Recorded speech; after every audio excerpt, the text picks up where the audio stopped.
Hej Nina. Så vi kom hjem på skole, og så bedte du mig hjem at lave en video, så tænkte jeg, det gør jeg sgu lige, du. Lige nu der sidder jeg og spiser falafel. Det er rigtig godt. I tirsdags, der fik jeg piercing. Og ja, jeg ved godt, du også har den, men jeg synes, den er så pæn, så tænker jeg, det håber jeg er okay. Eller så må du sige noget. Så var jeg jo i New York, og det var super fedt, altså. Der skal vi to flytte hen. You and I. Always Manhattan, det der penthouse på Manhattan. Glæder jeg mig rigtig meget til at gå hjem. Der er kun 2 måneder og 10 dage til nu, tror jeg. Okay. Nej, 2 måneder og 7 dage. 2 måneder og 7 dage. Så det skal nok blive rigtig godt.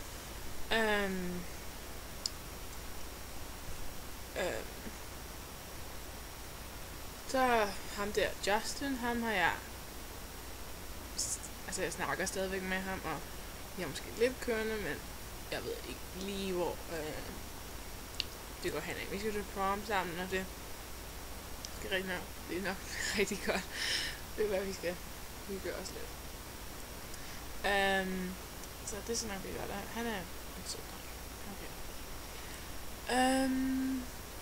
Som faktisk også er fødselsdag på søndag. Det er 18 år. Jeg glæder mig så sindssygt meget til at komme hjem til Roskilde og dig og Nina. Nina, det er dig.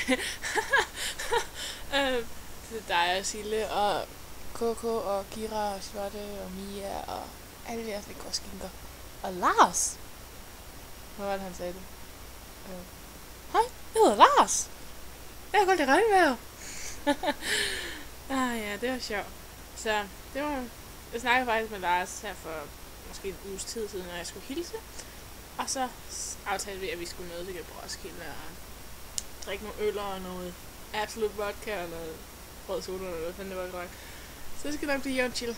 Men Nina, vi ses super duper snart, og jeg elsker dig så sindssygt meget. Og det var bare så føles det, men det er okay. Jeg er lidt glad i dag. Nå, vi ses snart, Nina, og jeg elsker dig rigtig meget. Og jeg savner dig helt op til skyerne tilbage igen. Og der er edderdamen ret. Så. Men vi ses. Bye bye.